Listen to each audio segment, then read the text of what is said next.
प्रस्तुत है समाचार प्रभात।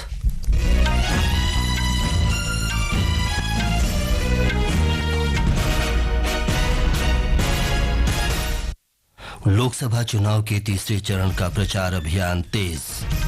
विभिन्न राजनीतिक दलों के प्रमुख प्रचारक रैलियां और रोड शो कर रहे हैं। बाहरी मणिपुर संसदीय क्षेत्र के 6 मतदान केंद्रों पर पुनर्मतदान जारी। भारत ने कनाडा में एक कार्यक्रम के दौरान खालिस्तान के नारों का कड़ा विरोध किया। दिल्ली में कनाडा के उप उच्चायुक्त को तलब किया। मौसम विभाग का अगले 4 दिन तक देश के दक्षिण हिस्सों में लू की स्थिति जारी रहने का अनुमान। माले में 6ठी एशियाई कैरम चैंपियनशिप में भारतीय खिलाड़ियों ने पुरुष और महिला दोनों डबल्स खिताब जीते। और चीन में थॉमस कप बैडमिंटन में भारतीय पुरुष टीम ने इंग्लैंड को 5-0 से हराकर क्वार्टर फाइनल में प्रवेश किया। समाचार प्रभात के साथ मैं विमलेंदु पांडे। लोकसभा चुनाव के तीसरे चरण का प्रचार तेज हो गया है। विभिन्न राजनीतिक दलों के प्रमुख प्रचारक लगातार रैलियां कर रहे हैं। इस चरण में 10 राज्यों और 2 केंद्र शासित प्रदेशों में 7 मई को मतदान होगा। प्रधानमंत्री और भारतीय जनता पार्टी के वरिष्ठ नेता नरेंद्र मोदी आज महाराष्ट्र के माढ़ा, उस्मानाबाद और लातूर में महायुति उम्मीदवारों के समर्थन में जनसभा को संबोधित करेंगे। श्री मोदी ने कल सोलापुर, सतारा और पुणे में जनसभाएं की। प्रधानमंत्री मोदी आज तेलंगाना में जहीराबाद संसदीय क्षेत्र के अलादुर्ग में जनसभा को संबोधित करेंगे। वरिष्ठ नेता अमित शाह कल हैदराबाद में चुनाव प्रचार करेंगे। भाजपा अध्यक्ष जगत प्रकाश नड्डा ने कल खम्मम और महबूबाबाद में चुनाव प्रचार किया और निजामपेट में एक रोड शो में भाग लिया। उन्होंने आरोप लगाया कि कांग्रेस हताश होकर भाजपा और उसके वरिष्ठ नेताओं के खिलाफ झूठी खबरें फैला रही है। इससे पहले कल कांग्रेस अध्यक्ष मल्लिकार्जुन खड़गे ने कर्नाटका में यादगीर जिले में चुनावी सभा में देश में बढ़ती कीमतों और बेरोजगारी का मुद्दा उठाया। उन्होंने कहा कि कांग्रेस पार्टी गरीबों के हित के बारे में सोचती है। गृह मंत्री और भाजपा के वरिष्ठ नेता अमित शाह ने बिहार में और कांग्रेस के पूर्व अध्यक्ष राहुल गांधी ने कल छत्तीसगढ़ में प्रचार किया। इनके अतिरिक्त समाजवादी पार्टी के अध्यक्ष अखिलेश यादव ने एटा में, बहुजन समाज पार्टी प्रमुख मायावती ने बदायूं में तथा अन्य दलों के प्रमुख नेता देश के विभिन्न हिस्सों में प्रचार में शामिल हुए। मध्य प्रदेश में लोकसभा चुनाव के चौथे चरण में 74 उम्मीदवार मैदान में हैं। इस चरण में कल नाम वापस लेने के आखिरी दिन 16 उम्मीदवारों ने नाम वापस लिए। एक रिपोर्ट।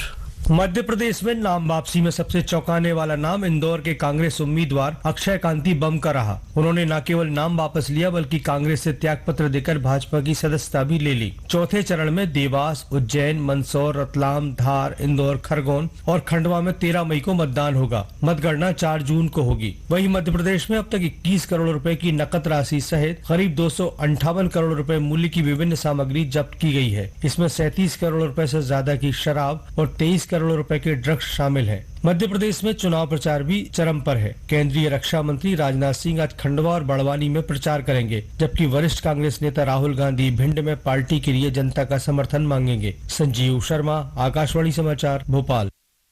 लोकसभा चुनाव के तीसरे चरण में उत्तर प्रदेश की 10 सीटों पर 7 मई को वोट डाले जाएंगे। इस चरण में बदायूं की महत्वपूर्ण सीट भी शामिल है। बदायूं क्षेत्र पर समाजवादी पार्टी की गहरी पकड़ है। 2019 के चुनाव में 23 साल बाद भारतीय जनता पार्टी ने ये सीट जीते थे। यहां इस बार भाजपा ने क्षेत्रीय उपाध्यक्ष दुर्गविजय सिंह शाक्य को उम्मीदवार बनाया है। समाजवादी पार्टी ने अपने राष्ट्रीय महासचिव शिवपाल सिंह यादव के पुत्र आदित्य यादव को INDIA गठबंधन से उम्मीदवार बनाया है। यहां से बहुजन समाज पार्टी ने मुस्लिम खान को टिकट दिया है। हमारे संवाददाता ने बताया है कि 3 महिलाओं सहित 8 अन्य उम्मीदवार भी चुनाव मैदान में हैं। बदायूं लोकसभा सीट में 5 विधानसभा क्षेत्र आते हैं। इसमें गुन्नौर, बिसौली, सहसावान, बिलसी और बदायूं शामिल हैं। यहाँ कुल 24,09,905 मतदाता 7 मई को 11 प्रत्याशियों के भाग्य का फैसला करेंगे। इनमें 12,92,286 पुरुष मतदाता, 11,17,516 महिला मतदाता और 103 थर्ड जेंडर मतदाता शामिल हैं। समाजवादी पार्टी का गढ़ मानी जाने वाली इस सीट से पहले शिवपाल सिंह यादव को उम्मीदवार बनाया गया था, लेकिन बाद में उनके बेटे आदित्य यादव को चुनावी मैदान में उतारा गया। खास बात यह है कि इस बार भाजपा और सपा दोनों ने ही अपने प्रत्याशी बदल दिए हैं। सपा ने आदित्य यादव तो भाजपा ने क्षेत्रीय उपाध्यक्ष दुर्विजय सिंह शाक्या को टिकट दिया है। वहीं बसपा शेखपुर के पूर्व विधायक मुस्लिम खां को उतारकर मुकाबले को त्रिकोणीय बनाने की कोशिश कर रही है। भाजपा इस सीट पर जीत बरकरार रखने के लिए जमकर प्रचार कर रही है। भाजपा के वरिष्ठ नेता और मुख्यमंत्री योगी आदित्यनाथ समेत उप मुख्यमंत्री ब्रजेश पाठक, उप मुख्यमंत्री केशव प्रसाद मौर्य और भाजपा प्रदेश अध्यक्ष चौधरी भूपेन्द्र सिंह यहाँ जनसभाएं कर चुके हैं। इसके साथ ही सपा प्रमुख अखिलेश यादव और कांग्रेस के राहुल गांधी की जनसभाएं आने वाले दिनों में यहां प्रस्तावित हैं। इनके अलावा अन्य दल भी अपने प्रत्याशियों के पक्ष में माहौल बना रहे हैं। ओम अवस्थी, आकाशवाणी समाचार, लखनऊ।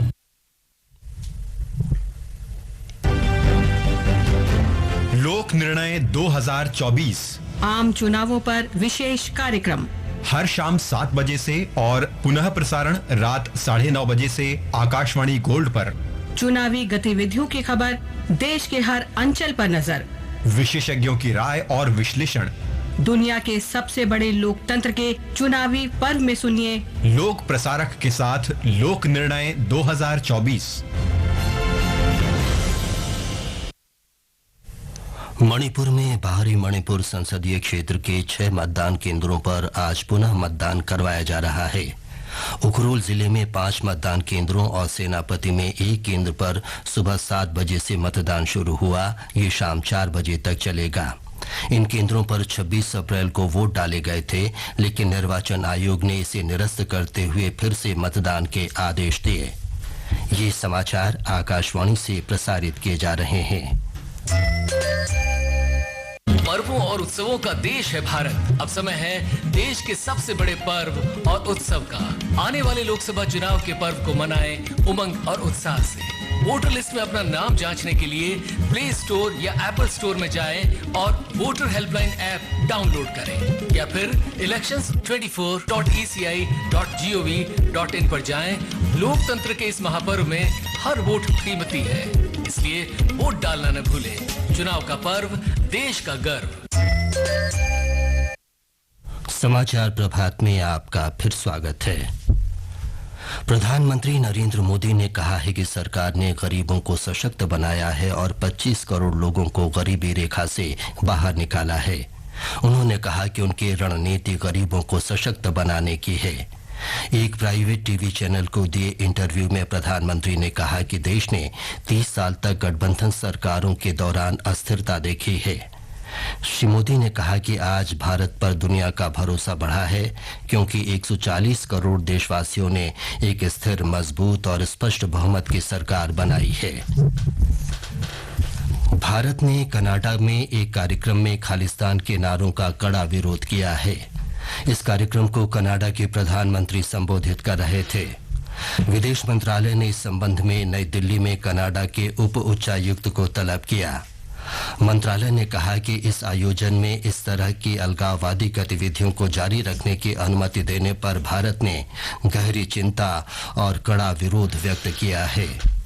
मंत्रालय ने कहा है कि ये कनाडा में एक बार फिर अलगाववाद, उग्रवाद और हिंसा को बढ़ावा देना प्रदर्शित करता है। मंत्रालय ने कहा है कि नारों की निरंतर अभिव्यक्ति भारत कनाडा संबंधों को प्रभावित करती है। और अब खेल खबरों के साथ हैं अभिषेक। मालदीव में कल छठी एशियाई कैरम चैंपियनशिप में भारतीय खिलाड़ियों ने पुरुष और महिला डबल्स का खिताब जीत लिया। पुरुष डबल्स के फाइनल में भारत के मोहम्मद गुफरान और के श्रीनिवास की जोड़ी ने मालदीव के इस्माइल आजमीन और हसन नाजिम की जोड़ी को 25-15 और 25-16 से हराया। महिला डबल्स में भारत की आकांक्षा कदम और साइनी सेबेस्टियन की जोड़ी ने फाइनल में भारत की ही रश्मि कुमारी और के नागाज्योति को 21-25, 25-17, 25-17 से हराया। वहीं चीन के चेंगी चेंगदू में थॉमस कप बैडमिंटन टूर्नामेंट में गत चैंपियन भारत ने ग्रुप सी के मुकाबले में इंग्लैंड को 5-0 से हराकर क्वार्टर फाइनल में प्रवेश कर लिया है। पहले मैच में शीर्ष बैडमिंटन खिलाड़ी एच.एस. प्रणॉय ने हैरी हुआंग को हराकर भारत को बढ़त दिलाई। वहीं दूसरे मैच में सात्विक साईराज रंकी रेड्डी और चिराग शेट्टी की जोड़ी ने बेन लेन और सीन वेंडी को हराया। तीसरे मैच में किदाम्बी श्रीकांत ने नदीम दलवी को हराया। और आईपीएल क्रिकेट में कल शाम कोलकाता नाइट राइडर्स ने दिल्ली कैपिटल्स को 7 विकेट से हरा दिया। कोलकाता ने 154 रन के लक्ष्य को 16 ओवर और 3 गेंद में 3 विकेट पर 157 रन बनाकर हासिल किया। आज लखनऊ के एकाना क्रिकेट स्टेडियम में लखनऊ सुपर जायंट्स का मुकाबला मुंबई इंडियंस से होगा। वहीं महिला क्रिकेट में भारत आज सिलहट में 5 मैचों की 2020 सीरीज के दूसरे मैच में बांग्लादेश के साथ खेलेगा। यह मैच भारतीय समयानुसार दोपहर 3:30 बजे से शुरू होगा।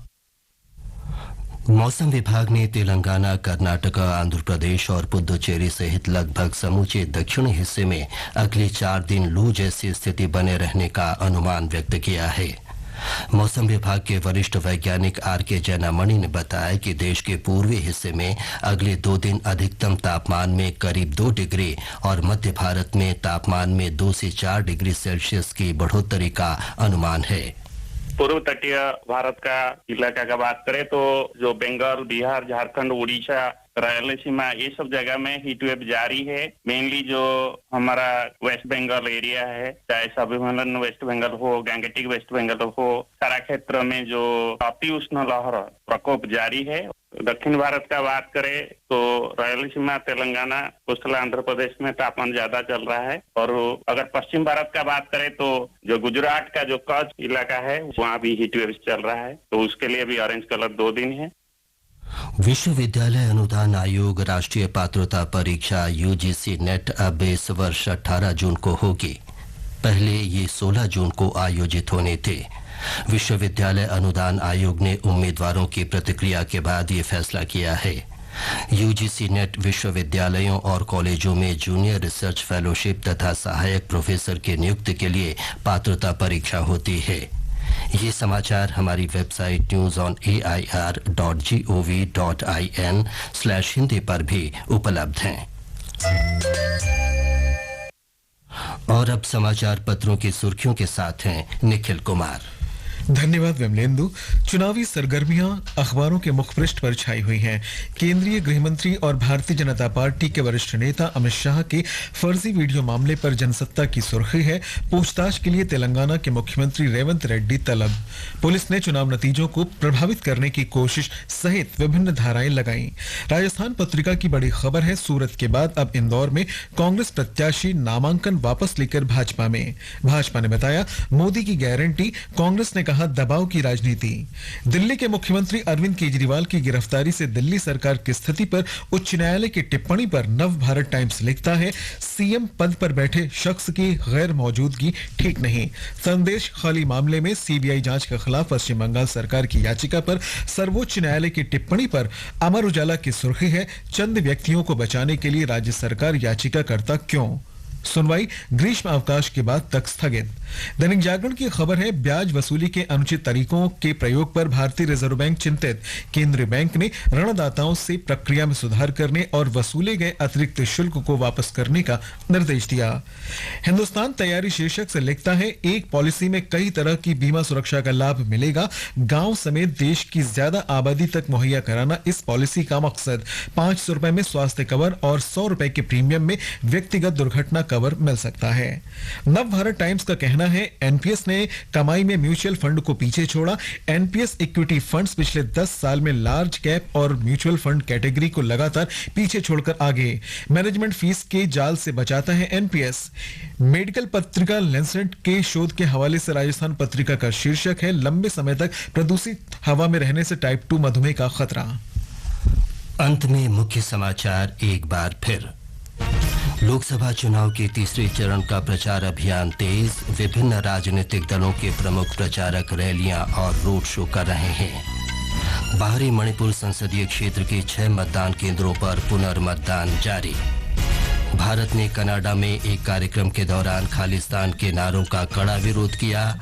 दिल्ली में कनाडा के उप उच्चायुक्त को तलब किया। और मौसम विभाग का अगले 4 दिन तक देश के दक्षिण हिस्सों में लू की स्थिति जारी रहने का अनुमान। माले में छठी एशियाई कैरम चैंपियनशिप में भारतीय खिलाड़ियों ने पुरुष और महिला दोनों डबल्स खिताब जीते। इसके साथ ही समाचार प्रभात का ये अंक समाप्त हुआ। नमस्कार।